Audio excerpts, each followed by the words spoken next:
Recording in progress.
Good morning, honorable members. Good morning, Chair. Thank you very much for the response. The time is now 9 o'clock and the meeting is officially open. I would like to welcome all our guests, starting with DCOG. I'm informed the delegation is led by DDG Duma. Western Cape government, local government is led by the HOD, who is likely to leave us in the middle of the meeting. And there are a number of them. I think he will introduce them when he is speaking. There's also Provincial Treasury. The first person written is Stephen Kenyon. He will also introduce the rest of the team. We also have Kannaland, Executive Mayor, Mr. Dancing, and the Acting Municipal Manager, Mr. Serrero. So I would like to welcome all of you and go to the Portfolio Committee Secretary. Any apologies? Good morning, Chairperson. Good morning, everybody. Yes, Chairperson, we received apologies from Honorable Spies that's still on sick leave and Honorable Grunewald that has other commitments. There's also apologies from the Minister and the Deputy Ministers, as well as the DG, as they have other departmental commitments. And as you said, DG Duma will be leading the delegation from DCOP. There is a, sorry, Chairperson, we do form a quorum. It's just some of the members are also still struggling with connectivity, but we do form a quorum in the meeting. Thank you very much. Thank you very much. The agenda of the meeting is engagement with Kannaland Local Municipality on progress made with the implementation of the recommendations of the Portfolio Committee that were made during its oversight visit in January 2023. So that's the business for the day. And I'm sure everybody has been assigned responsibility in terms of the Constitution. What are we doing? I think both national and provincial. Normally support to the municipality, but we want to engage the municipality. But if there's any progress, we'll get it from the reports. So the agenda is as simple as all of that. But we felt we should start with the provincial government. to give us a picture of what is happening there, the kind of support provided, and that will then be followed by DCOC, the National Department, and then Kannaland. So that's the arrangement. You are all welcome, and as indicated, the Western Cape government will introduce the rest of the delegation. And when I say Western Cape government, in terms of the arrangement here, I see the head of the Department of Local Government. Can I hand over to you, sir? You, Mr. Graham, Pauls, over Good to morning. you. Yeah, good morning, Chairperson. The name is Graham Paulson. I'm the head of Department Local Government in the province. We're going to go and do a combined presentation, and the presentation will be shared between ourselves, the Department of Local Government, and also the Provincial Treasury, and the work that we've done there over the last while, and assistance and support to Kannaland Municipality. So my colleagues online, Chairperson, I'm going to ask immediately that if it's in order with you, that Sandra and Stephen proceed immediately with the presentation, the provincial view of the progress in Kannaland. There are other colleagues like Gary and others, but they all share a room and they're all on the platform. Thank you, Chairperson. Thank you. Go on. Yes. Good morning, Chair. Can I just find out whether the Secretariat is going to share the presentation? Secretariat, please share the presentation. Thank you, Chair. So I'll start off the presentation and then I'll hand over to my colleague, Stephen Kenyon, to do specifically the slides on financial management that they're responsible for. As you're aware, Chair, since your last visit, we are very much involved in Kannaland and together with various stakeholders, of which I suspect some may be in the know, like the South African Local Government Association. Kannaland has been involved in quite a lot of, if the systemic challenges, Kannaland has been involved in, we can move to the next slide, please. Kannaland has been involved in quite a lot of programs that the province has been facilitating and coordinating. And we have definitely made changes in Kannaland as per the different programs. However, there are some systemic challenges that do remain due to the consistent changes in administrative leadership. So as soon as we do have tracking in terms of the progress of the plan, we do find that, for example, a new MM would come into the organization, as currently the case. So as a province, we would normally go back, orientate the new MM, and see if we can get traction on the plan as is. We also still find that there's a high staff composition and complement that's not aligned to the needs of the municipality. And obviously this impacts on financial sustainability.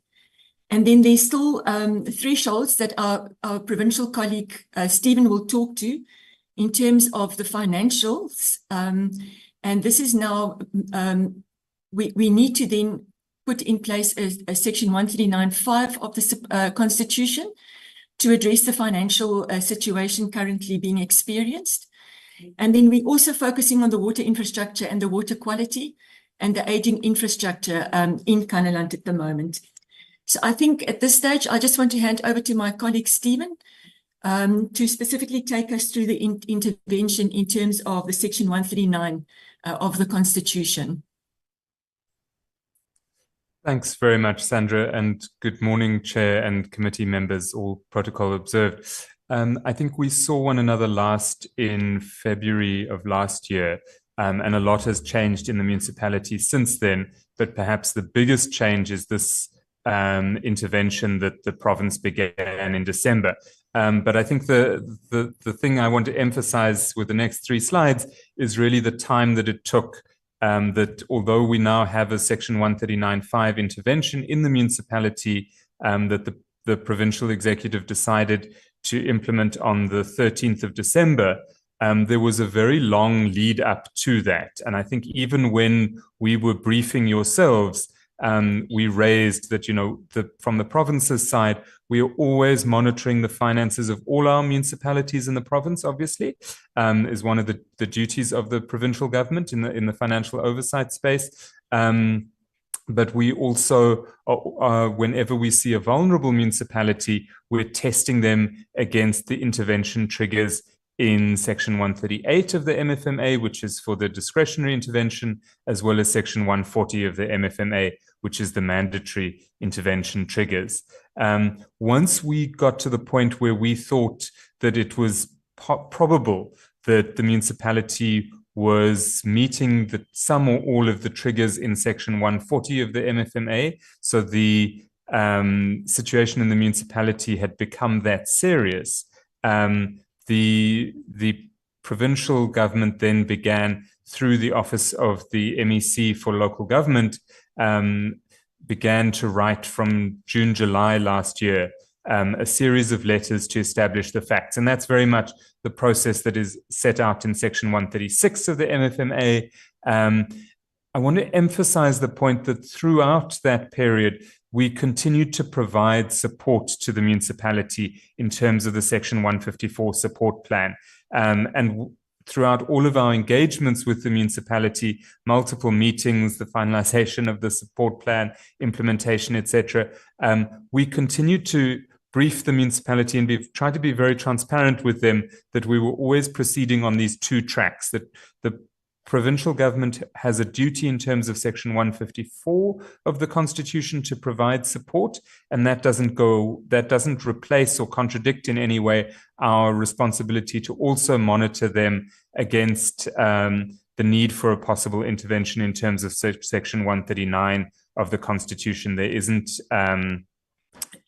in our view, there isn't any contradiction between those 2 sections of the Constitution.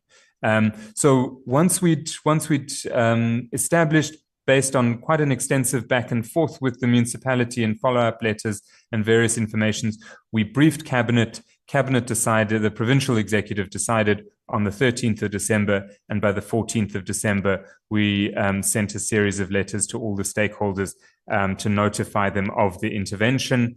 And we've got an example of one of the letters on the slide there, to the NCOP chairperson, and the National Treasury, MFRS, is currently preparing a financial recovery plan for the municipality. If we can go on to the next slide, this just highlights again the same points, that we increased our coordination efforts throughout, subsequent to your meeting in the municipality last year, and that the updated Section 154 support plan was finalized during this period, even though we were also, and I want to emphasize, as we explained several times to the municipality, including to the late former municipal manager, that the intervention assessment track and the support track proceeded in parallel throughout this period. If we can go on to the next slide. So this slide talked to the pre-intervention, then in the intervention. So we are now at the very early stages of the intervention in the municipality. What that means is that the Section 154 support continues during this time while we are developing the financial recovery plan that must be imposed in, and the Constitution uses the word impose, right? At the moment, I just want to reflect to the committee that although we have made several approaches to the municipality, asked for data and information to be shared with the Municipal Financial Recovery Service, that information has not been forthcoming from the municipality, which is a risk, not to the completion of the financial recovery plan. It has to be completed one way or another, but it is a risk to the level of detail and the quality of the financial recovery plan. So we would hope that the municipality would take the opportunity still to cooperate fully. We believe it's very much in their own interest. With that, Chair, I'm going to hand back to Sandra. Thank you, Stephen. So, Chair, now we just want to reflect on Province's continued support and just give you feedback in terms of your engagement early 2023. So since your visit, we obviously have continued to monitor performance, as Stephen has said, and we therefore couch our support based on the information that we received from the monitoring. But also in terms of concerns raised, the Provincial Minister for Local Government also instituted a Section 106 investigation. The report was finalised, but to date, no action has been reported from the municipality in terms of the implementation of the report's recommendations, despite us following up on several occasions. So at this stage, the matter has been referred to the Auditor General in order for them to take action in accordance with their mandate, and the provincial government is considering making specific recommendations in terms of the recommendations when we look at the activities that should be included in the financial recovery plan that is being developed at the moment by National Treasury. If we can move on to the next slide. So if we just specifically in terms of the governance issues that you raised, yes, there still remains a high turnover of senior managers, but a CFO has been appointed.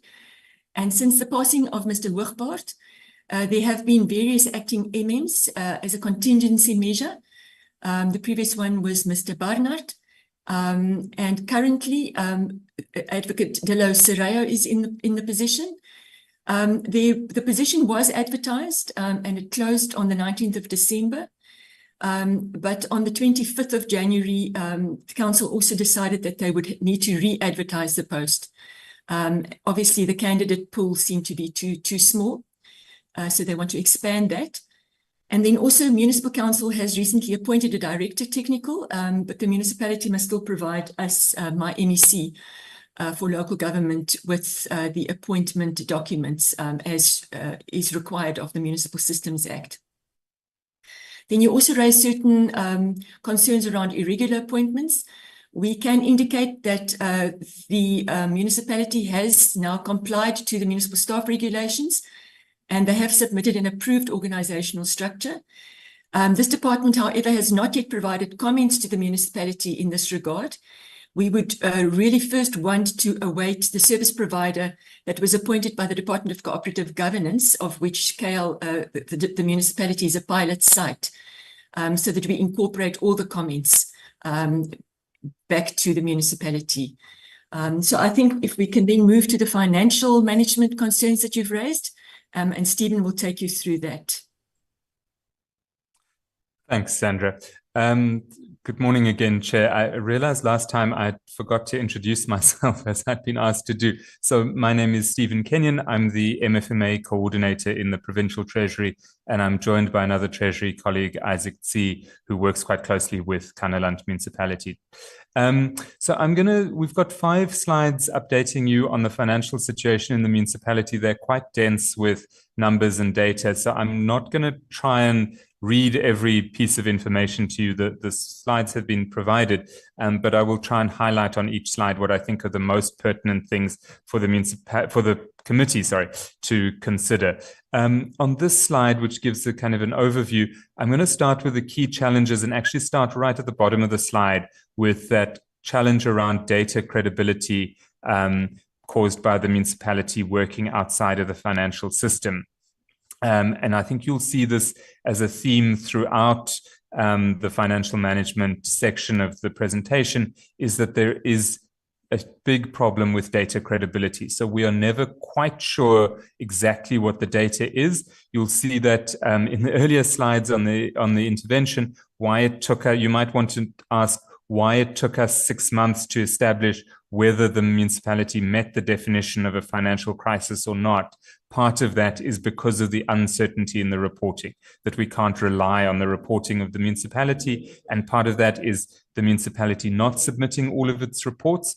The municipality also, as we note here, working outside of the financial system. And on the right-hand side of the slide, you'll see we note that the municipality was late in submitting its annual financial statements for 22-23, which means that the Auditor General has still not completed the audit for the municipality. So we saw the regression in the previous year's audit outcomes. We don't know what this year's audit outcomes are, but the late submission is clearly not a good sign. Let me maybe leave it there. What that means is that the data that we're presenting in the rest is not audited data, which is less than ideal. We know that, going on to the next challenge, that the municipality started last year, the 22-23 financial year, with an unfunded budget. They have an unfunded budget again in 23-24. They do have a budget funding plan, but most of the targets in that plan have been missed. So they've not achieved the targets in that plan. If you look at the top of the slide, we've presented the selection of data. This is, again, not audited data, obviously. This is in-year reporting data, but it indicates a couple of things here. A collection rate in red there of just under 70%, very low collection rate by the standards of the province. An employee remuneration that makes up just over half of total spending, which is way above the norms and way above what the municipality can afford, especially if it has such a low collection rate. And that really summarizes the unsustainable fiscal path the municipality is on. I think also for service delivery perspective, the low capital spending there at around 56% is obviously a huge cause for concern as well. I'm going to go on to the next slide then, where we highlight some of the developments in year. So this is performance as at January 2023, as reported to us, a collection rate now of only 60%, you see on the left-hand side there, and all of the cash flow ratios there in red, all of them well below the norm. So the municipality in a cash flow crisis. Capital expenditure after 7 months of the financial year is relatively good compared to last year, at 53%, a little bit below the year-to-date plan of 58%, but at least that's some positive news there. There was a significant drop in collections in January. So we'll show you on the next slide that the municipality had actually been doing relatively well on its collection rate up to December, but a complete collapse in what was reported in January. Continued high level of spending on staff, including a high number of temporary staff. We've noted in the reporting that several of the creditors to the municipality are reluctant to participate in competitive bidding processes as they're owed money by the municipality. So that their problems in paying creditors are affecting their ability to do their function, to perform their functions. Just to highlight some of the support from the Provincial Treasury, obviously the diagnostic assessment, which we've already mentioned. We have also deployed a new MFIP advisor to support the municipality. I think when you visited in February, the municipality was complaining about the the MFIP advisor that had been deployed to support the municipality, who was very experienced and is doing great work in other municipalities now. We have now provided a different MFIP advisor to support the municipality. We did establish a cash flow committee with the municipality, and I want to commend the CFO and team on establishing that committee, and the Provincial Treasury were invited to attend and assisted. And I think we've seen the success of cash flow committees in managing the day-to-day finances of municipalities elsewhere in the province. But I do want to note that we are no longer invited to that cash flow committee. So that's a level of cooperation and support that has been dropped from the municipal side. And then also to note that we have provided the municipality with R1 million in grant funding for smart meters to support their revenue collection efforts. Then on the next slide, one of the biggest changes since you visited the municipality last year is the announcement that came in the National Minister of Finance's budget speech last year of the Municipal Debt Relief Program. Kannaland had arrear debt of 44.5 million rand owed to Eskom, which is quite a lot for a small municipality. And they did apply for debt relief, and their application was successful. So they are part of the program. They were admitted from August of 2023. So the period we can report on here is August to January, the first 6 months. And in cooperation with the Provincial Treasury, the municipality has met the reporting requirements so far for the first 6 months. So really to commend them on that. Although there are problems that we do note in the reporting, some of the items that don't fully reconcile, etc., we are working quite closely with the municipality to fix these. And of interest here, on the right-hand side, in the sort of second box there, you'll see that they managed by December to meet the collection rate requirement of over 80%. This collection rate is measured quarterly. And this is one of the key criteria of the debt relief program. So as of December, the municipality met that condition. As we noted on the previous slide, by January, they have fallen way below that. So the municipality really has February and March to recover that collection rate.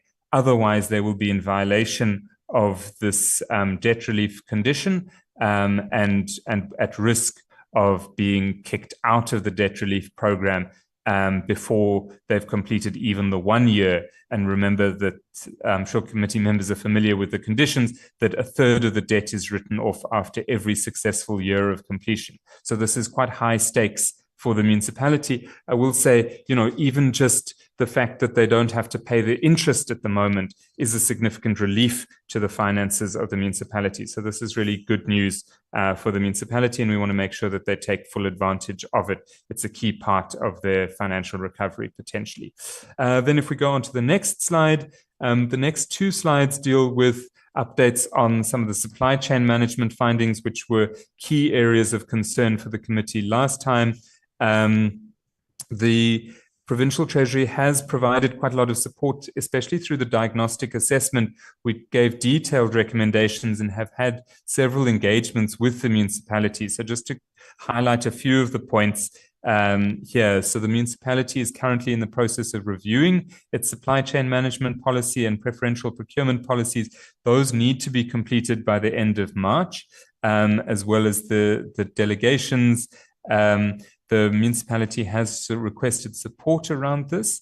A new acting SEM manager has recently been placed in position. However, the long-term skills gap persists in supply chain management, and we haven't had an appointed, so we've only had acting SEM managers since 2021.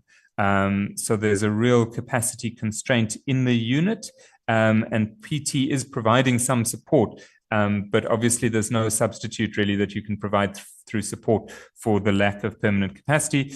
There is a lack of proper procurement planning, and the PT's assessment of the procurement plan and recommendations were again not implemented here, and the bid committee structures also, again, have a lack of requisite skills. If we can go on to the next slide with further information on SEM, still a substantial amount reliance on deviations, but again, highlighting the key point around all of the financial information here, that not all of the reporting is completed. So it's difficult to get a full picture even here. There is, we note, a repetitive use of suppliers without following the process to determine a sole or single source supplier. We also have concerns around contract management with payments exceeding contracted amounts. The municipality has also requested assistance on their contract and performance management from the Provincial Treasury.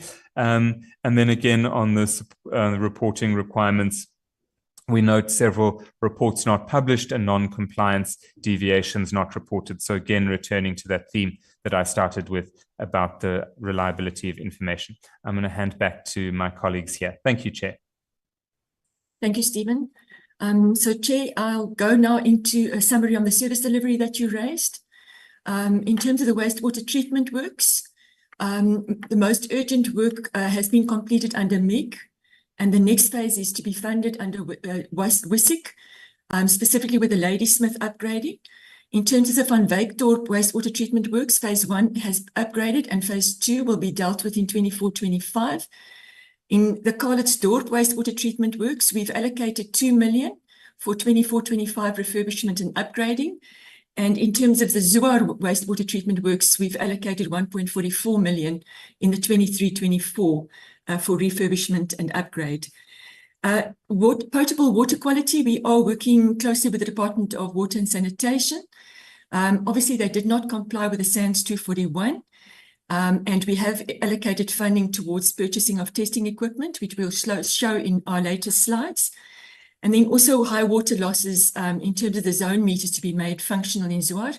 And I think Stephen alluded to some of the water meters funding that they are providing. Then in terms of the fleet that was raised, yellow fleet applications were submitted, and a second application round will occur in 24-25. Obviously, MEG funding is limited, so we need to deal with it as good as we possibly can in terms of availability of funding. So if we move to the next slide, we obviously have facilitated responses from our different provincial departments. In terms of community safety, some of the issues that you've raised, we've been told by our community safety department that the KLM forms part of the district safety plan.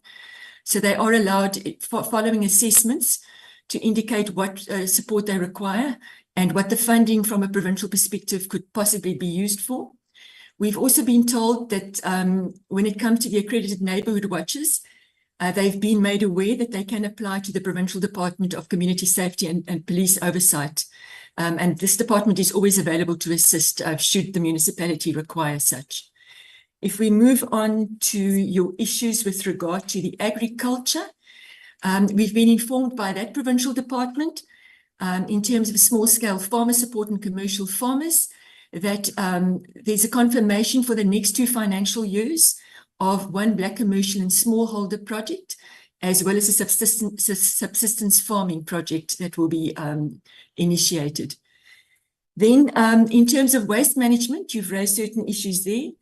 The rehabilitation of the Van Wyk-Dorp waste facility, it was recommended rather than closing it, that they utilize 50 kilometers from Ladysmith, that they rather use Ladysmith then. There was a site visit done in August 2023 by our Department of Environmental Affairs and Development Planning, and it was found that the site has no fence or weighbridge, and there's a lack of access control at the site. There's also no lining, and therefore it doesn't comply with norms and standards. It is also recommended to the municipality that a transfer station be built there. Furthermore, the animals feeding off the landfill site in Ladysmith is a health risk. And the municipality has been allowing subsistence farmers to allow their pigs to roam on the property between the wastewater treatment works and the waste disposal facility. It's also recommended that the dairy companies find alternative disposal points for their expired products. Definitely there needs to be an increase of staff complement at the Van Wyk-Dorp, Zuar and Kannaland waste facilities. And we have confirmed that the bylaw to prevent illegal dumping and other related matters, there has been a bylaw published in 2013, and this still is aligned to the Waste Act. And then Kannaland has no formal municipal program for recycling, and the Department of Environmental Affairs and Development Planning has tried to assist the municipality to implement a system of integrating small and micro waste entrepreneurs and waste pickers into the municipal waste diversion system. So from waste management, we'll move on to the informal settlements issue that you've raised as a committee. So the Van Wyk-Dorp informal settlement, the proclamation thereof, we've been in touch with our Provincial Department of Infrastructure's branch Human Settlements. They, however, don't facilitate township proclamation processes, but they do provide funding for human settlement development and informal settlement upgrading. And part of that funding, the municipality could utilize to undertake a township establishment, which will result in a proclaimed township. This department, the Department of Human Settlements, which is now called Infrastructure, also provides municipal support in regard to forward planning of human settlement projects. And they are currently funding 3 projects in Kannaland. 1 is in Ladysmith and 2 in Zuar. And the municipal housing pipeline indicates that an informal settlement upgrade project is planned for 24-25.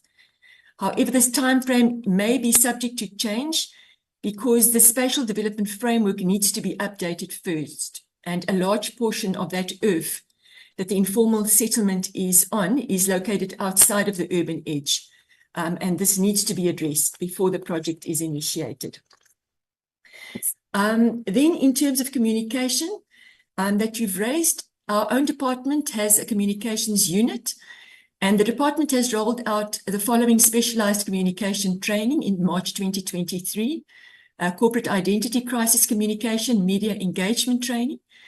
There's also been support in terms of awareness campaigns shared with Kannaland, the area-based hazard and risk, social media campaign, the use of water responsibility or responsibly using water, and activation and outside broadcast, fire safety, a social media campaign, and water safety, a social media campaign.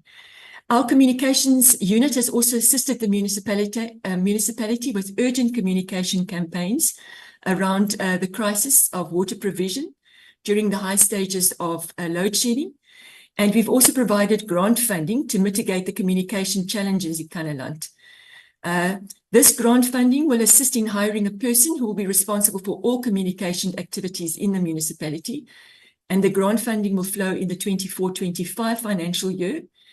And it will be paid through a transfer to the municipality for the specific official that's earmarked to assist the municipality. Then we just want to remind the portfolio committee, if we can go to the next slides, of our provincial support strategy. As you're aware, support is normally triggered where we do a diagnostic assessment, we prepare a status report, we draft a support package, in this case, the Section 154, and then we continue with feedback and consultation with the municipality in this regard. And obviously, council has approved the support plan, so we are continuing implementation and monitoring thereof. The next slide just shows that for this plan to work, if we can go to the next slide, the fundamentals of a plan to work are contained in this slide, which we've taken the portfolio committee through previously. We've got various departments participating. We need a steercom established and chaired by the MM to make sure that there's buy-in and tracking of progress made in terms of the plan and unblocking of possible barriers. So if we can move to the next slide, the current status of the support plan. It was adopted by council on the 8th of April. It's been implemented and it will be implemented in parallel, as Stephen has indicated, with the Section 139(5) of the Constitution plan.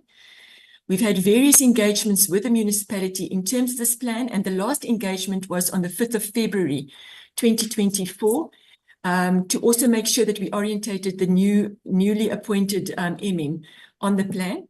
We are currently awaiting for an update of the plan from the municipality itself.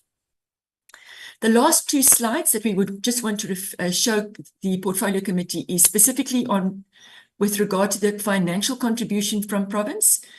As alluded to already, we've got a communication capacity at 300,000.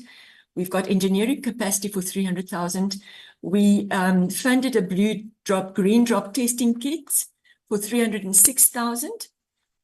And currently, through our water resilience grant, will be providing funding for the upgrade of Zuar, Calitzdorp, ensuring the water security outlook assessment. That will be costed by ourselves. The geohydrological advisory services in Calitzdorp and Ladysmith, which will be costed by ourselves.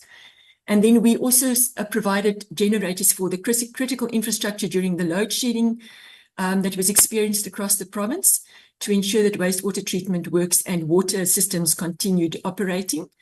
And then we will be also funding an energy master plan for 24-25.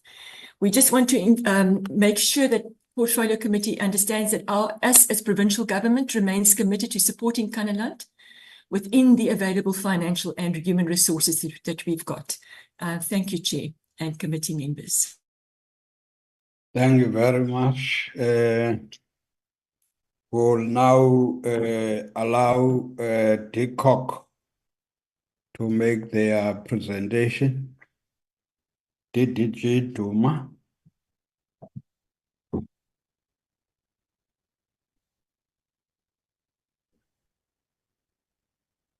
Good morning, Chairperson. Good morning to the members of the Portfolio Committee, the DGs and the HODs on the platform.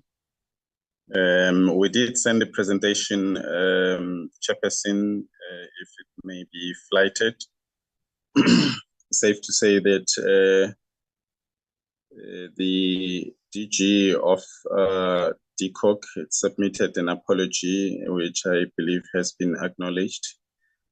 Chairperson, the issues that we had highlighted in our presentation have largely been covered by the province. So I think that we will not want to repeat what the province has presented. So I will run through our presentation quite quickly and highlighting just matters that we think are of importance. Chairperson, from the National Department's point of view, we had approached this presentation in terms of the back to basics pillars, mindful of the issues that were raised by the committee when the committee visited Kannaland last year. And I think that the provincial government has spoken comprehensively on that. We can confirm certain things and highlight certain things, and as I said, our presentation will not be long. Can I ask that we move to slide number 8, or rather number 9, which is the first pillar that we looked at, and we can confirm that indeed our assessment was that the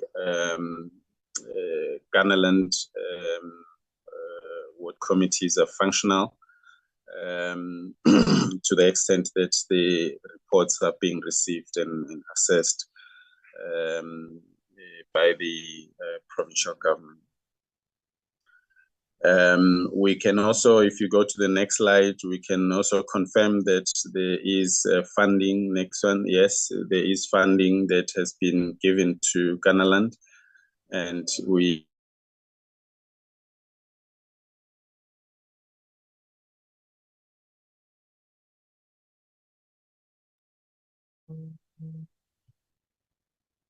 Yes. 0.5 of which have been reportedly received by the municipality. We have been undertaking an assessment of municipalities using the municipal performance assessment tool, and at this stage we are doing a national report. And in terms of the response that we received from Kannaland through the provincial government, the municipality is claiming that they respond within 48 hours if there are electricity, water and sanitation related requests, and they deal with potholes within 48 hours as well. So which is a good response if you are looking at the service delivery responses by the municipality. In the next slide, you will see we're just highlighting, Chairperson, the performance of the municipality in respect of the MIG being a grant that is dispensed by ourselves. And you can see in the performance of the municipality that it actually fluctuates. However, you will see in the next slide that there is quite good improvement in terms of the expenditure on MIG. If you then, okay, you can skip this one because it's just giving the details of the projects, which have already been highlighted. And you can see that in this slide, we're just comparing the performance of this municipality and other municipalities in the province. And you can see in this slide that their performance is actually quite good for this financial year, 2023-2024. In the next slide, it's just an indication of what kind of projects are they looking at for the 2024-2025 financial year, and which projects have been registered and which projects are not registered yet, because if they are to benefit or take advantage of the MIG grant, they need to have those projects registered. We also looked at the good governance pillar, Chairperson, and in that this is a hung council, and the challenges that are prevalent in this municipality are actually challenges that we've seen in some other municipalities across the country. In that about a quarter of the hung councils are classified as dysfunctional, including Kannaland. Having said that, you can see in this slide that the performance of this municipality in as far as financial governance is not where it is. As reported by the province, the municipality has not submitted their 22-23 AFS, which is a huge concern. That means that the Auditor General cannot express an opinion on the on financial governance at the municipality. In the next slide, I'll skip it because the province has spoken to it.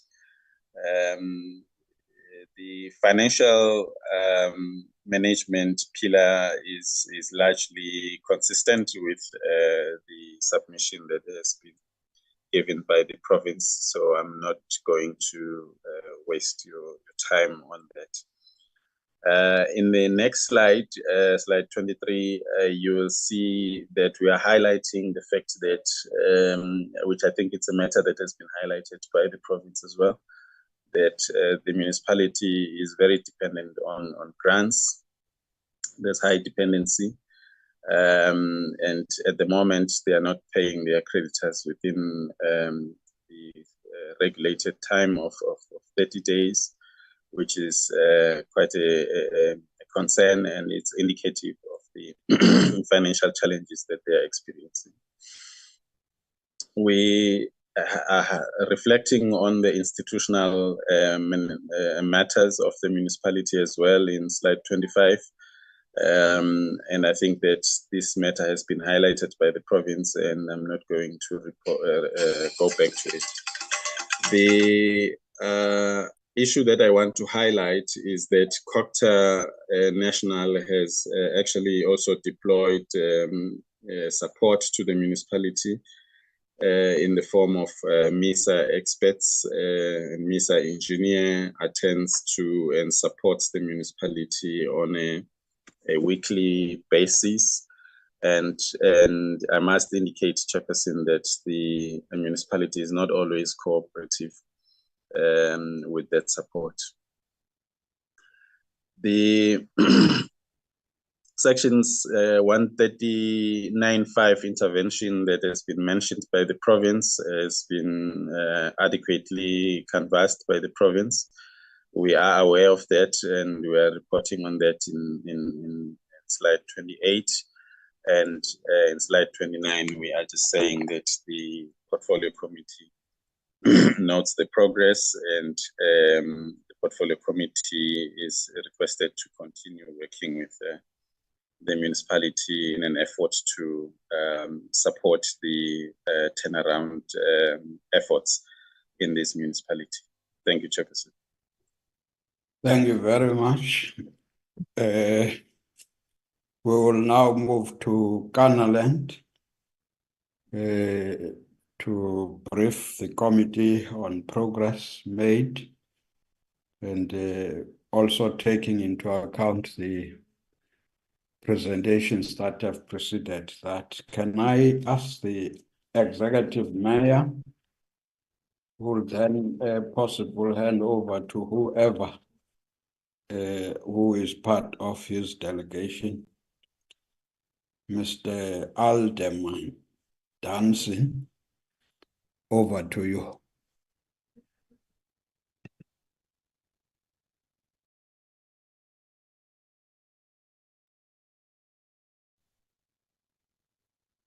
Executive Mayor.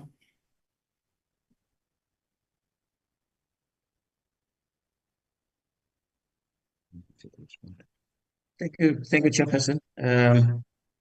The executive mayor, I don't see them on the line. Probably they may come in, or they may have a connectivity issue. We'll just ask the office to check them. But the one speaking is the acting MM. Oh, you can continue. We won't wait for you. Can continue. Thank you, Chair. All right. To the members of the committee, to the DDG, HOD, and all protocol observers, thank you so much for this opportunity to give an update of the visit that you had in Kannaland. The one who will be taking us through the presentation is Mr. H.B. Barnett, who's with me here, and also I'm joined by the CFO and the Acting Technical Services Director, who has also recently joined us.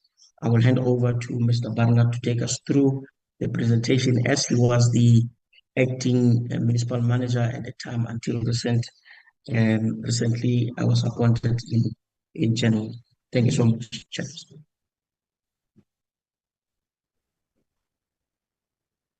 Good morning, Chairperson. Good morning, members of the committee.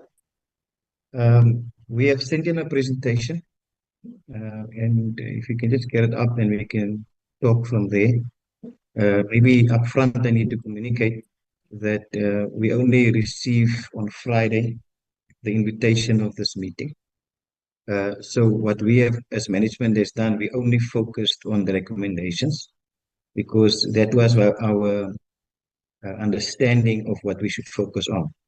Now, I've seen a few other things that has been brought up.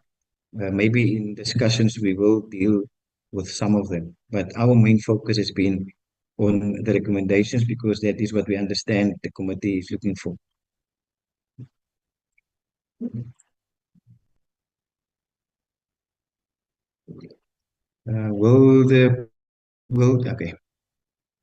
Okay, that's why, and in that slide, we are just saying that this is a follow-up meeting on the municipal response. A follow-up meeting on the municipal response. Can see it. We will deal with it as the person that is dealing with the slide is moving too fast. Okay, the first issue we'll talk a little bit about the overview. Then we'll go to the background, and then we'll deal with the progress that we've made. Next slide, please. Next slide, please.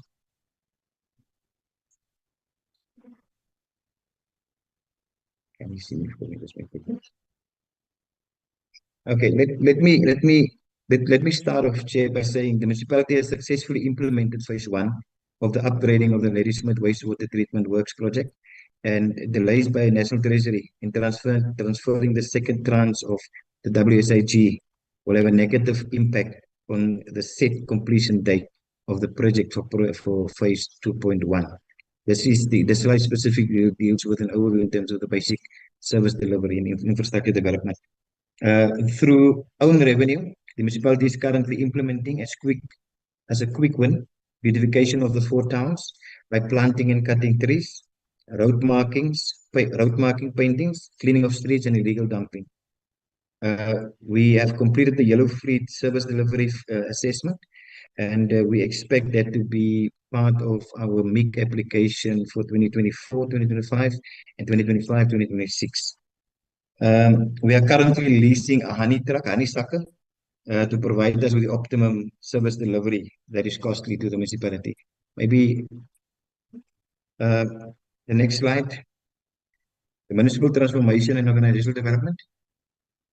The municipality's organogram was reviewed and updated, workshopped with the LRF, submitted to the MEC, and finally approved in council in December 2023.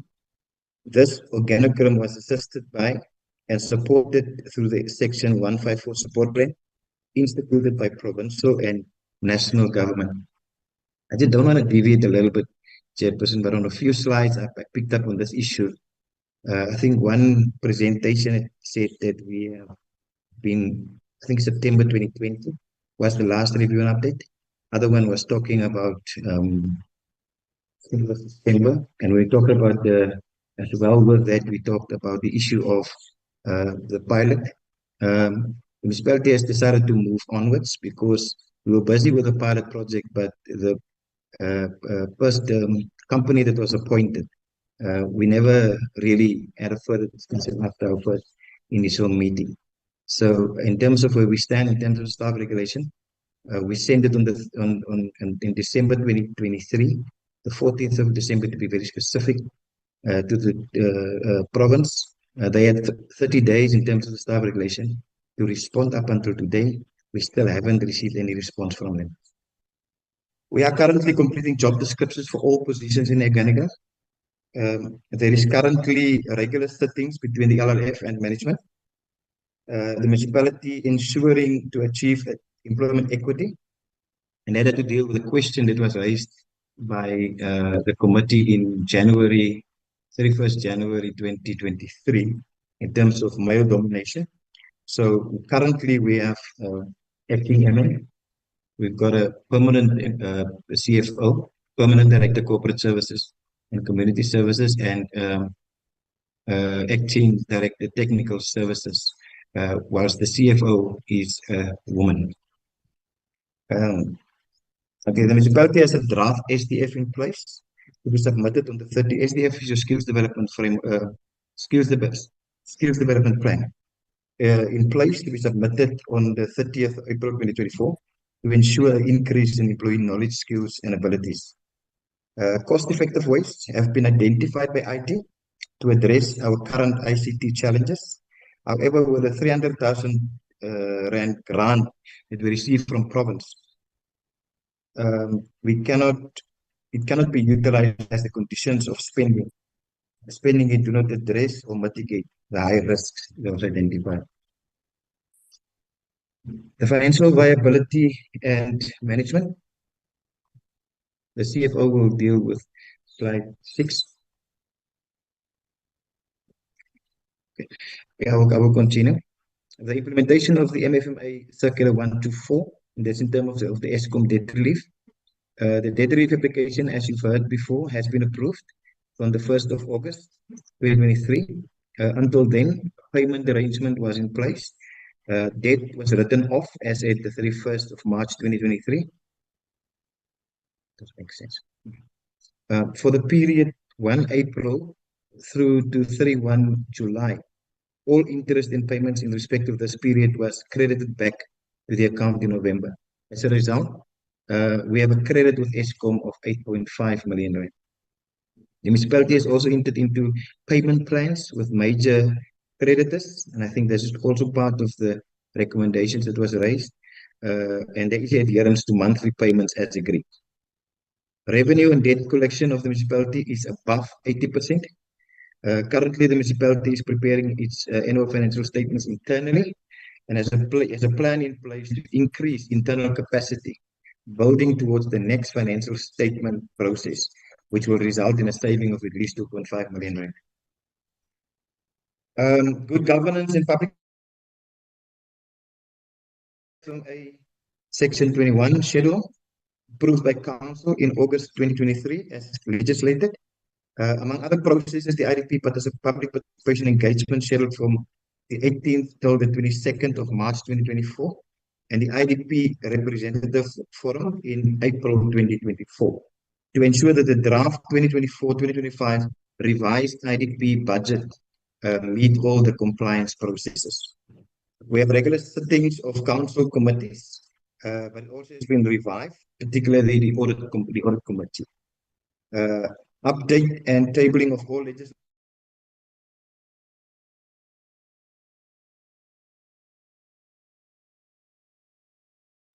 You have disappeared.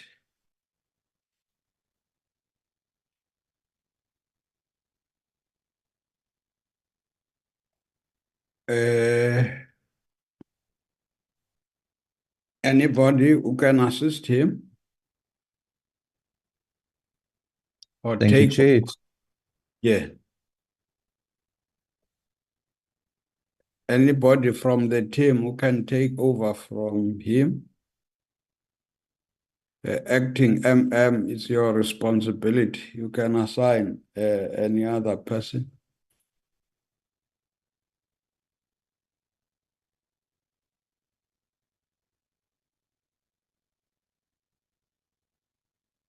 Chairperson, we don't know where we lost you. Is the slide on the table, is that where we lost you the last time? Is the slide which is before us that talks about good government. Okay, let me then deal with the slide that is currently on. It deals with good governance and public participation. Adherence to MFMA Section 21, schedule approved by Council in August 2023 as legislated. Among other processes, the IDP public participation engagement scheduled from the 18th to 22nd of March 2024, and then the IDP rep forum will be in April 2024 to ensure that the draft 2024-2025 revised IDP and budget meet all the compliance processes. Regular sitting of council committees have been revived, particularly the audit committee. Update and tabling of all legislative reports, including implementation of Section 154. Reports are submitted and discussed at management meetings held on a regular basis. The municipality has put up a plan in place for 2024-2025 financial year to enhance stakeholder participation and engagement by exploring all avenues in line with IGR. The municipal website is updated regularly to enhance communication with all stakeholders. In promoting ethics and good governance, the municipality is proactively submitting reports to impact committees for oversight. Local economic development, EPWP grant received for 2023-2024 amounts to 1,220,000. The municipality has appointed 173 EPWP contract workers. Through capital projects initiatives implemented within the municipality, 18 jobs were created. The municipality, in partnership with Garden Route District, SEDA, Department of Economic Development and Tourism, National Youth Development Agency, SUFF, held the SMME Open Day. This is to ensure that we promoted SMME's growth within Kannaland and increase community self-sufficiency and to update municipal database. Needs to be put on the table, Chairperson, that Open Day was held in February this year. Through the revised 2024-2025 LED strategy that we are reviewing with assistance from MISA, the municipality intends to attract new development, new investment through public-private partnerships and other initiatives. Ongoing engagements, current review of SLAs, and continuous support by the municipality with different sporting codes within the Kannaland municipality. The spatial rationale. The Kannaland disaster management plan was reviewed during 2020-2022 and 2023 with the assistance of the GRDM. The plan will be reviewed for the 2024-2025 financial year in March 2024. Municipality is to have a plan in place to review and update the disaster risk and vulnerability. Maybe just a quick comment, Chairperson. We received funding from the Department of Local Government for the generators, but in terms of the power outage that we were affected by in February, January, the 12 days we were cut off by ESCOM. We were promised a 350 kVA, and we only received a 45 kVA. Background: the Portfolio Committee on Cooperative Governance and Traditional Affairs oversight visit to Kannaland Municipality on the 31st January to the 3rd of February. And that's just what happened during the day. But the reason for the visit was Kannaland was identified as one of the 64 municipalities declared dysfunctional by COCTA in the State of Local Government report to Cabinet. Kannaland received a disclaimer on the audit opinion of 2021-2022. The municipality provided the status on Kannaland Municipality dated 14 February 2023 as was requested, including additional information requested from the committee. The status report contains. We also gave a report on committee observations and recommendations issued on the 21st April 2023. The progress on management responses. Chairperson, it is on. Yeah, it is. I'm not going to go into all the slides. I'm just going to touch quickly on the statuses and our responses because everything is there. The information is readily available. That's qualifications of staff and the salary scales of staff members. The information is readily available since the qualification audit was done subsequently, and the municipality and approved the organizational structure with the support of COCTA. Our proposed way forward is that training and skills development needs were done. Therefore, the municipalities require support and assistance through the Section 154 intervention for the following: specifically training and skills development. We are busy with the job evaluation, but we could we will accept more help on this one, and the cascading of performance management to lower levels. This is an issue that we're currently addressing because it has to do with staff morale as well as with staff discipline. And then the intervention that we require is financial and capacity resources. The second point, Chairperson, deals with a project related to Ladysmith Sports Facility. We are saying in the current process is in place to provide maintenance of the Ladysmith Sports Facility and other sports facilities within the Kannaland Municipality. Ongoing engagement with DCAS and in a process of business plan development for all our facilities. Our way forward is that the municipality will make an application to DCAS for the Ladysmith Sports Facility. We hope we will be able to get it because we received funding some time ago. I think it was 2012, if I'm correct. The municipality is making use of internal processes with a limited financial and other resources to maintain our sports field and other related assets. The following was done recently. We're bringing into use the Colorsdorp and Ladysmith swimming pools. We developed the Zwar sports field to be able to conduct league matches represented by the municipality in the Garden District. Proof that the Ladysmith wayside is licensed. The permit submitted is still valid. However, the municipality is currently assessing whether to outsource or co-source the management of the landfill site. The municipality is still in process with a feasibility study to determine the best way forward. This, however, is a key area of our Section 154 support plan. The next point is the quantum of the litigation. The status is the municipality encountered political stability for the last 18 months with anticipation of stability towards the 2026 LG local government election. Regular compliance council and council committee meetings are taking place, and the municipality's legal compliance reporting is active and currently on the National Treasury e-monitoring system. Council committees such as MPEC and audit committees are fully constituted and functional. The way forward on this is that it's an ongoing process for improvement, and as part of our Section 154 support plan, the following is highlighted. councillor training, committee training, strategic planning workshops, policy workshops, IDP reg forum to be conducted. And the intervention that we want from that we would love the committee to help us with is financial and capacity resources.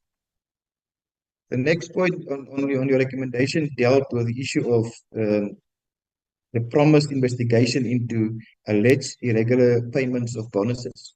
Chairperson, the status on that one is that the employee-related cost reconciliation was done internally as part of the 2022-2023 audit working papers, which would have addressed any anomalies with regard to salary payments. So for the 2023-2024 financial year, quarterly assessments are done on our payroll expenses.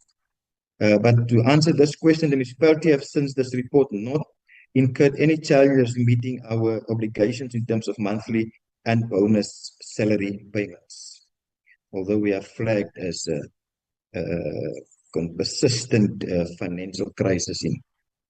The way forward, Chairperson, is the quarterly assessment on the payroll expenses is an ongoing process. However, assistance is needed in the following areas: mapping the payroll to the organizational structure to ensure complete and accurate budgeting and recruitment processes, skills planning per department, sufficiently make provision for permanent employment, developing of systems and standard operating procedures, implementing of specific controls to mitigate the high risk experience with payroll expenses within the municipality, internal audit to perform regular internal audit inspections on specific earnings and deductions components of the payroll. A review, and we will need to review and fix our payroll archive system.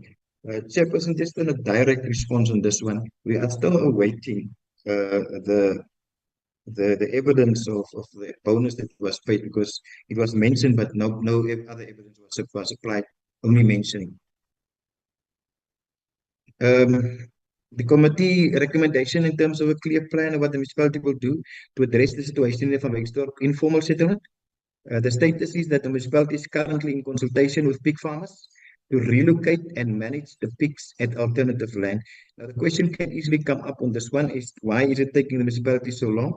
Unfortunately, we have a problem with the land allocation in Van Wyksdorp, but we have a few meetings with the pig farmers already. The municipality currently has a short-term solution in place, entering a contract with Sanitec to assist with sanitation. In order to mitigate the current situation, the town planning unit to review this SDF and prioritize processes of engagement on township establishment. Our way forward is that as part of the Section 154 intervention, for the following is attended to: long-term solutions by finalizing the township establishment process, by requesting capacity and through informal settlement of Van Wyksdorp proclamation in order to be able to render optimum service delivery. I think the Western Cape Department has responded on this issue and has given us some insight as to what we are supposed to do next. Number 2, required assistance from the Department of Rural Development with granting land to the community. And the intervention that we required is financial and capacity resources. The master and business plans for upgrading of the wastewater treatment works. Phase 1 of the Zoar wastewater treatment works is completed. The municipality is currently finalizing the Zoar sewage pump station, and refurbishment and upgrading of Zoar wastewater treatment works estimated to be finalized by end of April 2024. The municipality awaits for the second transfer to be made for the Ladysmith wastewater treatment.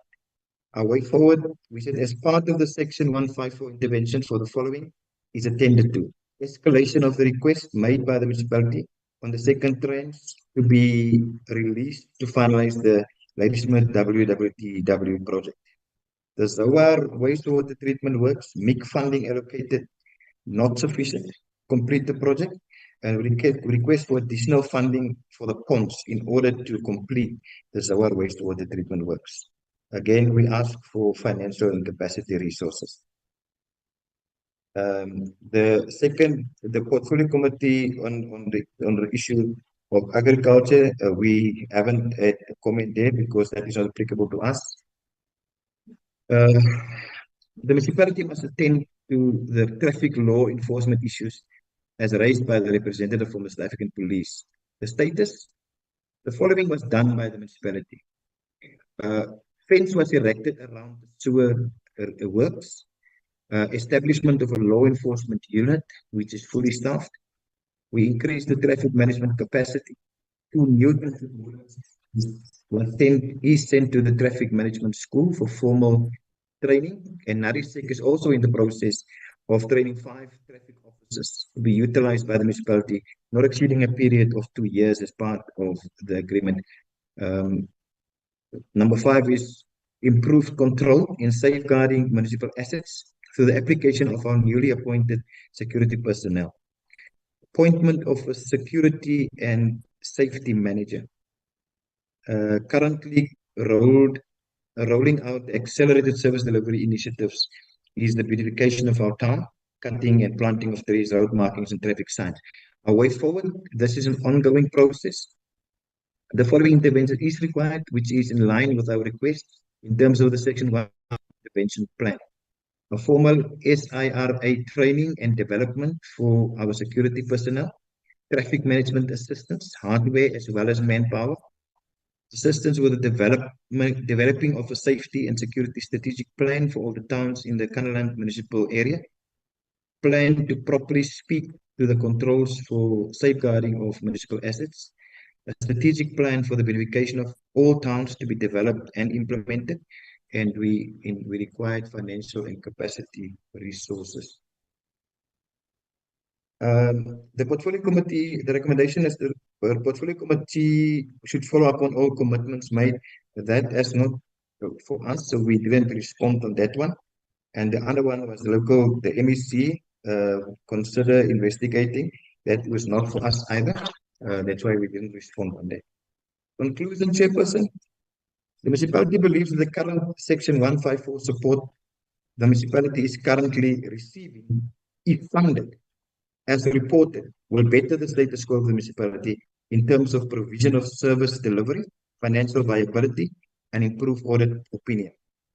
It must be noted that the municipality is dealing with the historical issues that came in effect after implementation of Section 139 in 1819, of which prior to that, the municipality financial coffers and audit opinions were at an acceptable norm.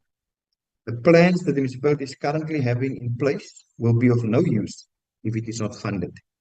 It is therefore recommended that both the district and province supports the municipality on technical, financial, and administrative support requested in terms of Local Government Municipal Structures Act number 116 of 1988, Section 88. Doors are opening for the municipality at the national level for additional funding on existing projects to be completed, new funding, and addressing key service delivery challenges. Thank you, Chairperson. Thank you.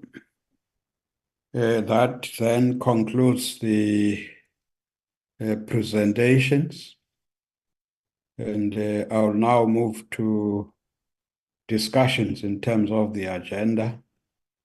So I'll take hands from honorable members. I'm sure you have been taking notes from the first presentation up to the last. I can see the first hand is Honorable Smale.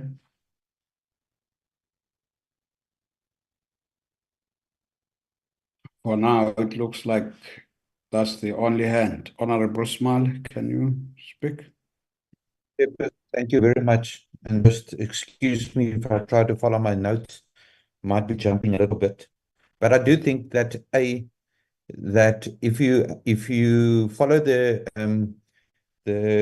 presentations made by both the province and Treasury and that of the municipality, I do think that there is some sort of misalignment in some of the issues. The municipality is a grade 2 municipality, and therefore, as we've heard, that it is financially struggling.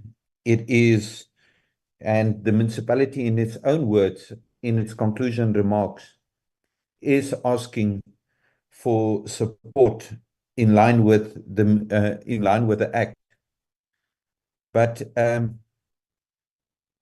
it therefore then questions why the Speaker currently is entertaining to invoke Section 1395. And that issue is then on the table. So a direct question to the municipality is, taking into account the financial position, the inability to perform data, and the inability to work together with the province, why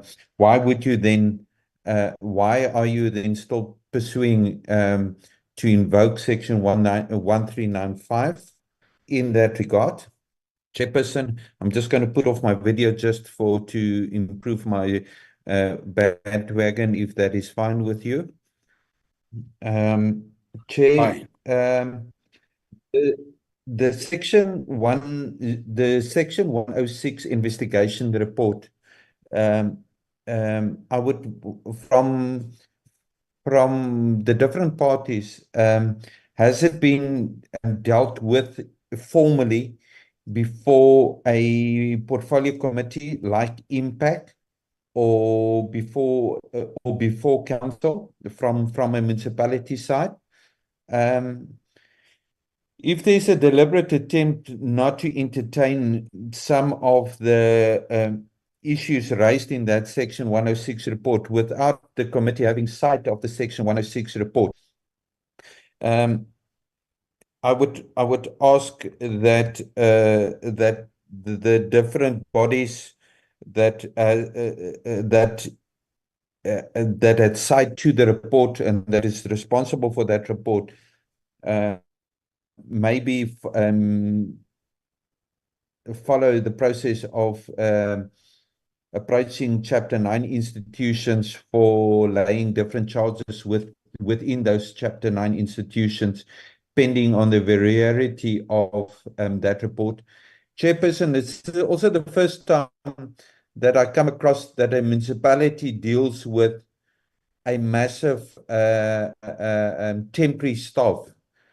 And when we talk about temporary staff in this case, we're looking at, I'm not so sure about the total, but if we are looking at around about 160 people as temporary staff, and one looks at the organogram that has been approved by the municipality, I would say that if there is a shortcoming of a service, especially in the administrative section or within the financial section, municipalities sometimes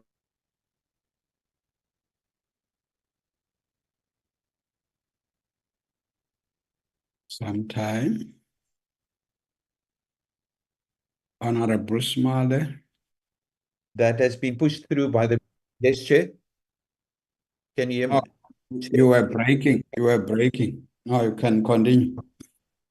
Chairperson, is organogram that has been passed through to the municipality before the organogram has been passed, or the newly approved organogram. Was there a skills audit done, and was there a audit done to determine the actual need or the compliance by the municipality in that regard? Or is that part of the audit that is outstanding from the consultants? I just want to make it clear. Currently, there's a 17 million rand shortcoming of on the salary bill. How does the municipality intend to pay for that? The legal cost of the municipality and here is quite extremely high. I would want to know, where are we with the legal cost in that regard? And more specifically, so I have taken note that that the High Court ruled against the municipality, and this was in the case of the HR manager in that regard. And has those costs been covered? And are we how are we dealing with the future cost within that municipality? I would like to understand the reasons by the municipality not to support the interventions by the province, and this is in related to the situation around the poor water services and water infrastructure by within the municipality. I would want to understand why did the municipality chase away the provincial support team that was supposed to deal with overseeing or doing an account of the water infrastructure challenges in that regard. So why the deliberate attempt not to work with the municipality?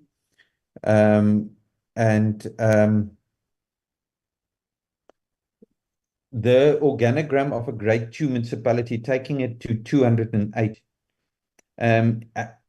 Has there been any sort of concurrence about the new organogram with the province in that regard?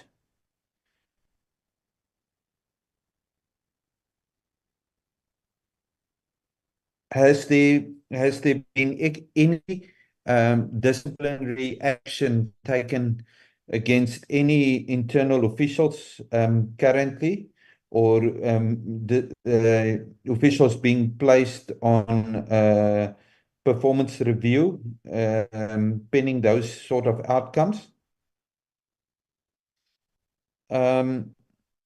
What is the issue around the temporary staff and their contracts? Until what time were they appointed? Are they appointed on a 3-month basis, a 1-year month basis? Are they on a month-to-month basis? Why did we not? Chairperson, and then I would also want to understand from the province, have we got any provincial staff? I saw the support by the MFIP advisor. Is that advisor on the ground, or is he working from the provincial office? Are there any administrators currently on the ground at the municipality and fulfilling a specific duty in that regard?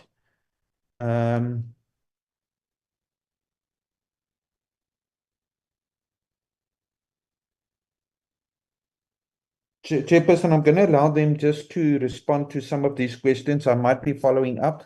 I just want to go through my notes. I don't want to hold up everybody. I just need to follow up some of my notes again. Thank you, Chair. Thank you, Honorable Mpumza.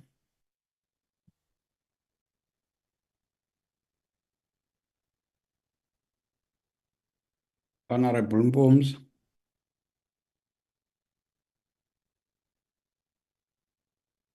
If he is not available, can I take you, Honorable Dikeleti Dirako? Oh, Mpumza is Thank you, there. Chair. Thank you, Chair. Okay. Chair, when we were there and during the community meeting, the community raised some positive and negative things regarding the municipality. And among the things that they have raised were allegations of corruption, mismanagement of funds, of which I believe that municipality were part of that. I would also want to follow up with the municipalities too. On those allegations that were raised by community, is there anything or any action that the municipality have taken to prove the allegation wrong or right? I know there was an issue of the honeysuckle there, which were also raised. Can the municipality please take us along on that? And secondly, Chair, there's an issue of Section 106. Can you please get updated report on Section 106 from both the municipality and the department as to how far are they? Has the report been presented to the council? And what is it that both municipality and provincial government is doing in terms of the Section 106 report? And what you've also picked up in that municipality is that they have adopted unfunded budget. So if you've adopted unfunded budget, it means your plan is unrealistic. You won't be able to fulfill your plans because you have budgeted on what you don't have. And I also want to check with the municipality and the council. Have they reviewed the budget so that it can become realistic? It can be funded budget. And we also went to one of the dumping sites in that municipality, whereby there was a concern that the dumping site was nearer to animal farming, where the animals were just around that. And we also requested that we be furnished with document that confirms that that particular dumping site was meeting the expected standard in terms of the environmental health and regulations. But unfortunately, we could not get a proper response because it seems like it was the responsibility of the district and there was some responses, but they did not add up. We then requested that we be furnished with that particular document. We also advised that municipality, because the economic development is very, very slow in that particular municipality, they should consider your recycling or any economic development activities that can be applicable for that particular area. And they promise that they will have a look at that. Can you also get information as to how far are they in terms of that? Thank you, Chair. Thank you. Honorable Mpumza. Thanks, Chairperson. Thanks, Chairperson, and good morning. Good morning.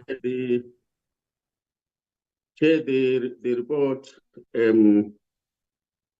indicates that the municipality has allegedly failed to actively participate in the process of being undertaken, undertaken by the National Treasury to develop the financial recovery plan. Is this an indication by the municipality that it is restricting Section 139.3, 139.5 intervention, which had been recently instituted by the provincial treasury executive?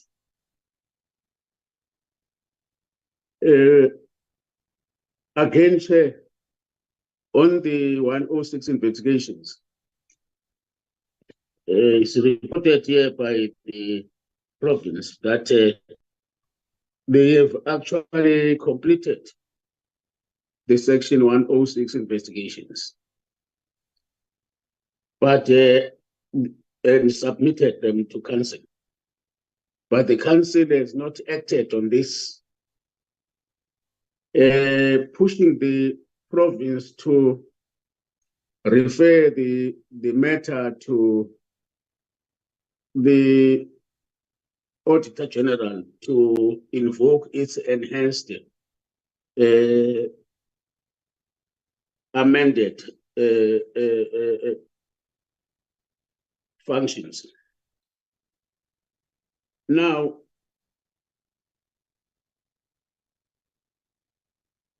is there no other provision in law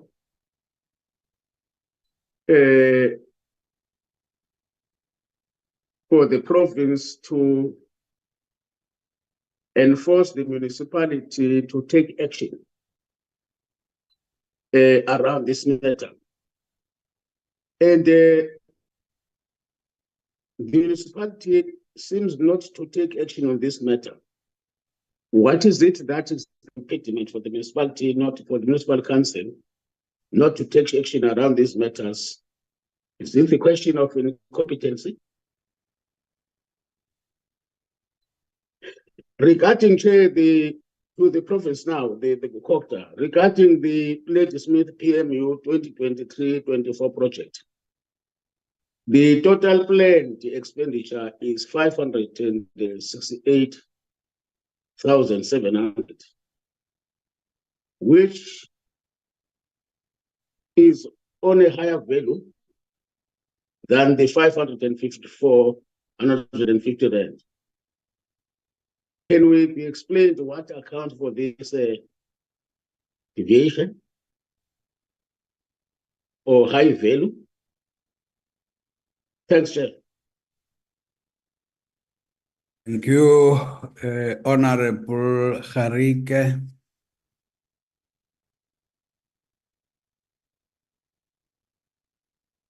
Chairperson, good morning. Good morning. And good morning to all the colleagues on the platform, the province, and all other colleagues from the Kannaland Municipality also. I was not part of this oversight visit because I was not in Parliament at the time. But it seems that we are dealing with a very grim picture here of a municipality, or so it is presented, a municipality that does not comply, that does not deliver, and that's basically in defiance. This is what we understand has been presented here. It's a grim picture. And by introduction of what I try to say is that municipalities are the first point of contact when it comes to service delivery and service delivery issues, and dealing with the issues with the community. Now, I hear somebody said that they've heard on a community meeting about concerns from the community around certain issues. In other words, there were engagements. I've gone through the reports, Mr. Chair, and I was searching for some kind of evidence that leads us to corruption, fraud, theft, or so on. I could not find in any report, except for mentioning Section 154, Section 139, and Section 106. This is what these reports eventually revolve around. I see that nobody has been implicated. I don't see that fingers are pointed to a specific person with regard to a specific project to say we must hold these people accountable. Now, it takes me to the following. When the Auditor General is doing its annual AG reports and report back to Council, to Province, and to National, again, as I stated last week, there is a section in the audit report dealing with material irregularities. I think we must take this term seriously in the audit report. Material irregularities. You see, if there are material irregularities, then the Auditor General issues a directive, and after the directive, there's remedial action, and then there's other processes to follow. I am just worried, and somebody must inform me here, as a layman, but I have 12 years experience in local government. I'm just worried that with all these processes that follow now, I won't say in sequence, because it's not in sequence, but it's now the process of Section 139 and Section 106, and then the MEC, and then the AG, and so I'm just very scared or careful that we are not duplicating certain processes here. And this is an important point, because once we start to duplicate and we cannot come up with different findings on different times, on different projects, it would then in essence mean that we are targeting certain people or certain projects. And then, Mr. Chair, and this is dangerous for the delivery of services, because if we rush towards a Section 106, then we are actually coming for people, whereas the services are still at the stage where it is nothing is set here in terms of the way forward. What I take out from the MEC's report, Cooperative report, and so on. I see the person that presented on behalf of the Kannaland Municipality. They have repeatedly called on the intervention of Section 154. Now, if that is the outcry, Mr. Chair, of Section 154, my question is, why then don't we as a committee direct our attention to the outcry of one, in the absence of a report that states that somebody has been corrupt or implicated?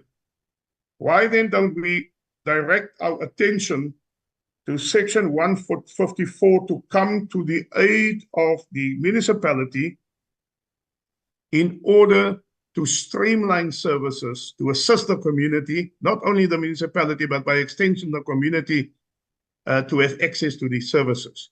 It's a serious point that I make, Section 154, because the 106s will take us to litigation. It will be a waste of taxpayers' money. It will be, court in and court out, and high court applications and all those type of things. And in the meantime, we need actually a recovery plan, if you can call it a recovery plan. So in light of that, I'm asking also the following question, that this committee must be made aware of the process that was followed to get to the Section 139. And does the municipality agree? That's the first question. The second question, the data reported on this current status, and how did the province assist with the process? And was the council consulted on the Section 139 report or initiative? Those are critical questions, because we cannot just come here, Chair, and say, oh, the council doesn't want to work with us. They are defying our involvement, and so on and so on. So I would love somebody to answer me on that, and then just for a mental note, and I want the committee to take also serious note of this. In every municipality where the DA is not in control, there's an investigation. And this is political of nature. In that part of the area, I'm coming from that area, Chairperson. I know what's happening there. You sit with municipalities in the same area with much more serious complaints against them, and the MEC is actually dragging feet not to act on those municipalities. And this municipality, for instance, is George Municipality. I will bring evidence to this committee with regard to irregularities and corrupt practices in that municipality, but I say we must be consistent. When we want to restore order and service delivery, we must not target municipalities, we must not target individuals, we must rather try to come up with a recovery plan. There is a call for Section 154 intervention, and I think the committee must seriously consider. I so submit. Thank you, Chair. Thank you. I would want us to move to the municipality. In fact, generally, here the engagement is with the municipality. And I think we did mention in terms of the constitution, the support structures in the form of DCOC and the provincial Department of Local Government, National Treasury and Provincial Treasury. Those are guidelines from the law. So we would want the municipality, because we are about the municipality to respond first. I think the others would come in as we proceed. Actually, Honorable Gerike, this is a follow-up meeting after we met with the municipality. Well, I understand you might know the environment differently and better possible in terms of the, but I think that's why we invited the provincial government. We want them to tell us how are they supporting the municipality. And I think out of the report, a picture was given and the processes that have been engaged. But let's start with the municipality so that we are able to understand. And I think there are specific questions. If there's disagreement, for instance, on the issue of the implementation of Section 139, subsection 5, because there's an indication of non-cooperation. And I think they're involved with National Treasury, Provincial Treasury. There are specifics. I'm not going to repeat the questions where it looks like the municipality has got this particular view and they support structures in the form of National COGTA, National Treasury, Provincial COG, DCOG, and Provincial Treasury. So let's hear from the municipality. I hope the mayor is around so that we allow him to be the first to speak. And then from the mayor, he can direct whoever must respond. Is the mayor around?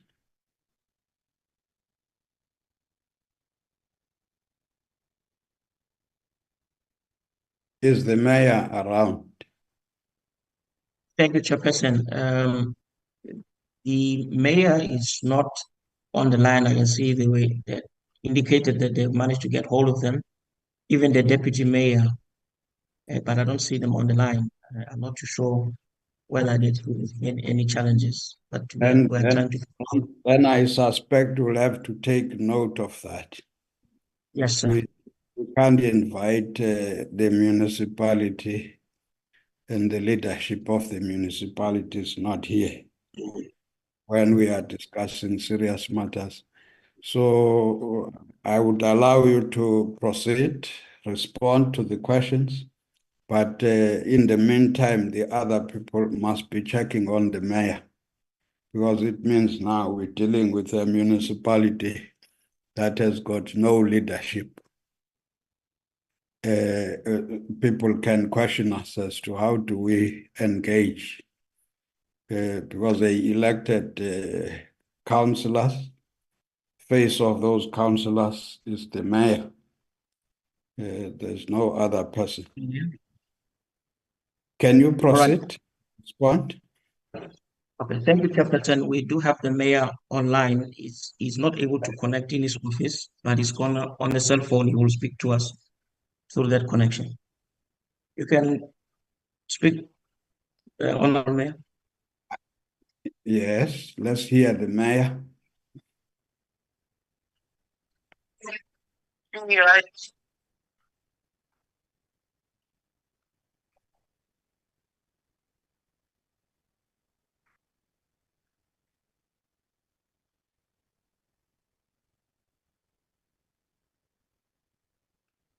Is the mayor able to speak? Are you able to hear the Chairperson?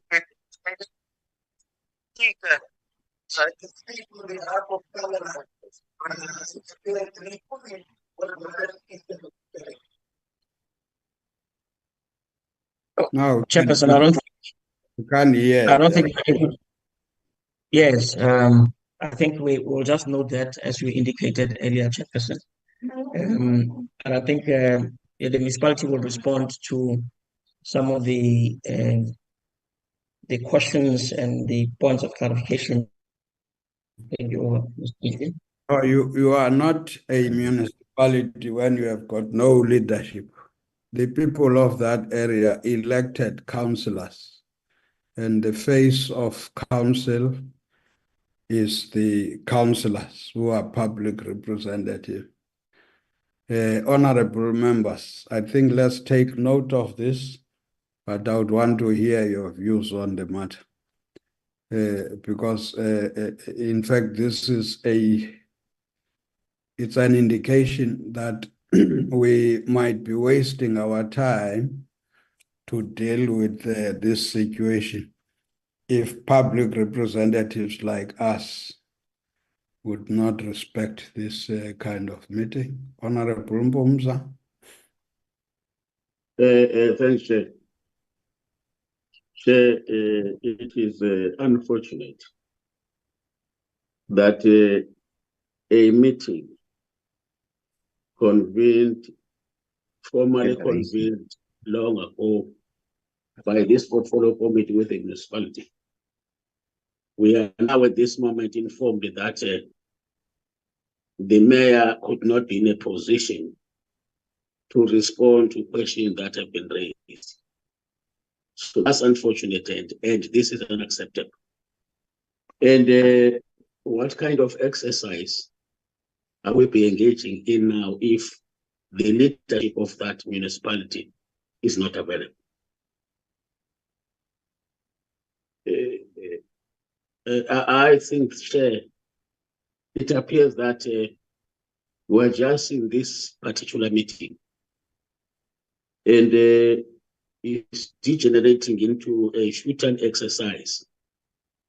If then the portfolio committee, in terms of the powers, would convene a meeting, and then the executive member of that particular municipality would not be found in the meeting.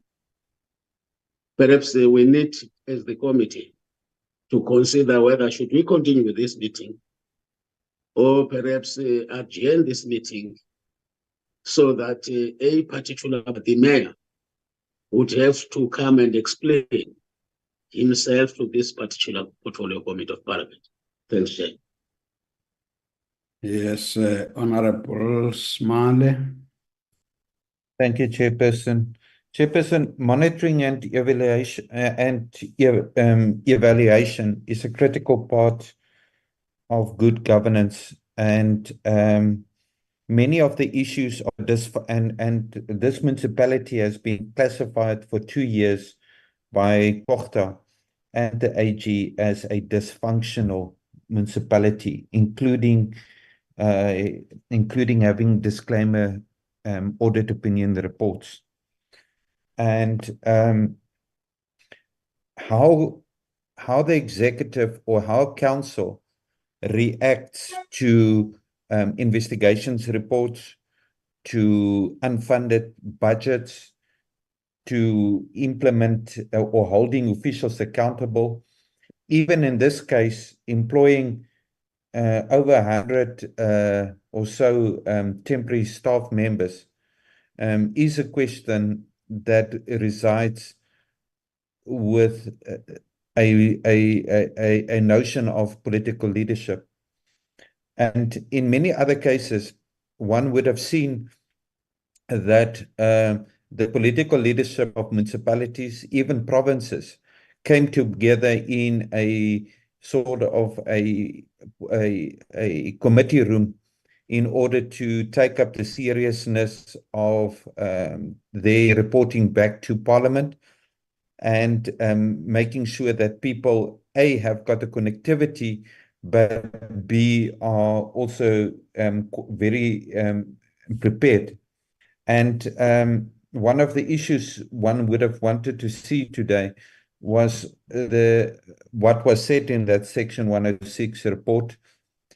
Also maybe a report by the AG on the unwanted expenditure, although that there was mention made that the unwanted expenditure or the financial statements were not submitted on time, and therefore an audit opinion was not expressed. But I do think it's important, if we are going to be consistent in dealing with dysfunctional municipalities, that the opinion and the reporting by the AG finds expression in this, although that we wanted to see what a what support was a municipality was given.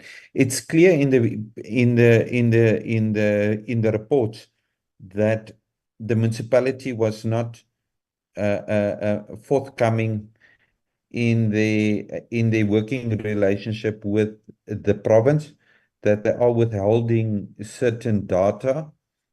And yes, the municipal manager can maybe respond to that, but I do think at the end of the day, we know that the accounting officer must hold people accountable, or must hold the administrative accountable, and in this case, it is council. And without any political leadership that is part of the discussions, is part of the resolutions, and therefore making certain strong recommendations and taking some of those recommendations. The session today for me is an informative discussion around the presentations, around the gaps of a unwilling political leadership that wants to be held accountable from the beginning to the start. And it is very unfortunate. And I would have wanted to go as far as to say that it gets to a point where people want to summon people to come and to a meeting where actually discussions actually do take place. And therefore,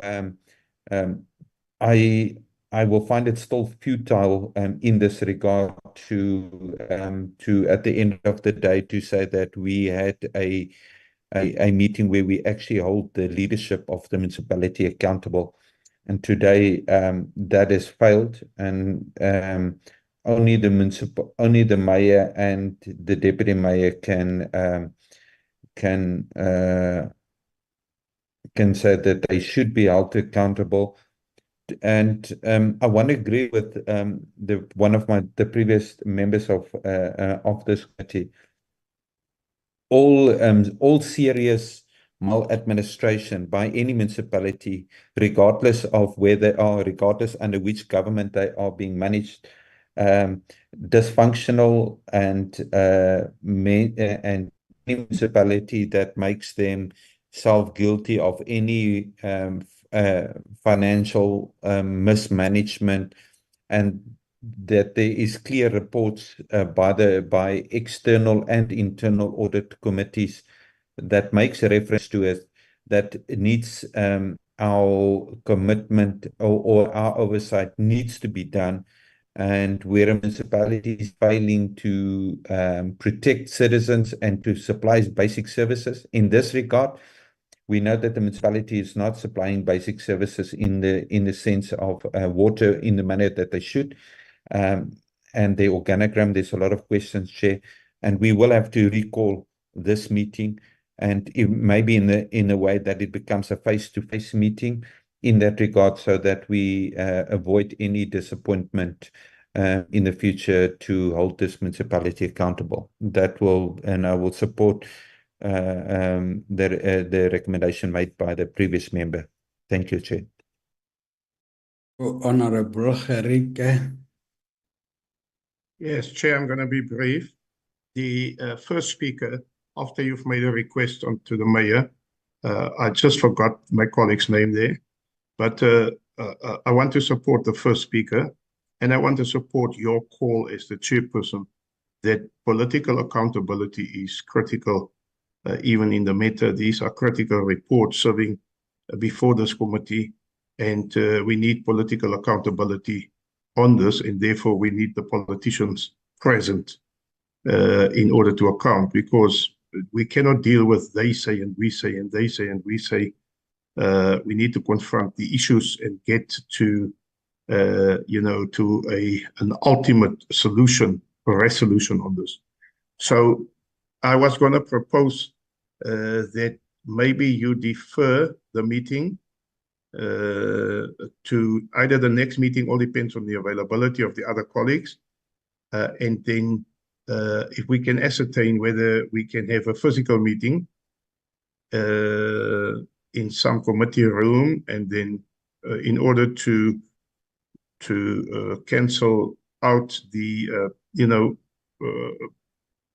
connection problems and all these excuses that we have, in order to get everybody on board so that we can make a proper decision on this matter.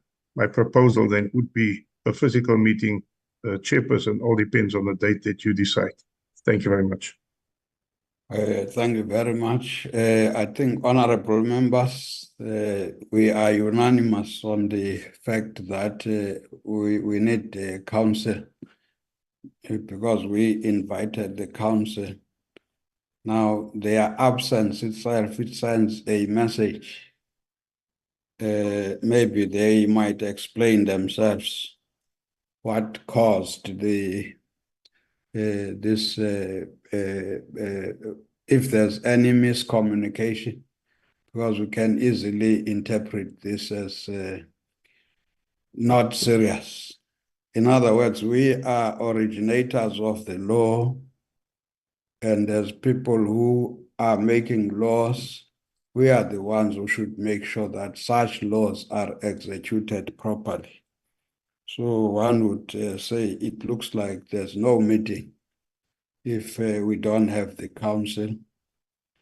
The municipal manager, we are informed, is new, is acting.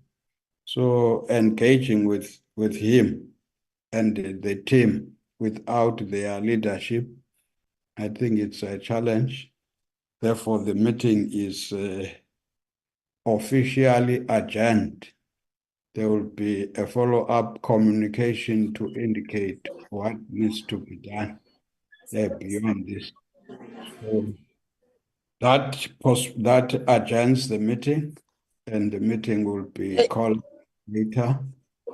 Honorable Abanchaba, you wanted to say something? Thank you, Chair. Thank you, Chair. Sorry. Oh, okay. The meeting is adjourned, honorable members. There will be Amanda. Thank you, Chair. Thank you, Chair. Okay, thanks. Thank you, Chair. Thank you.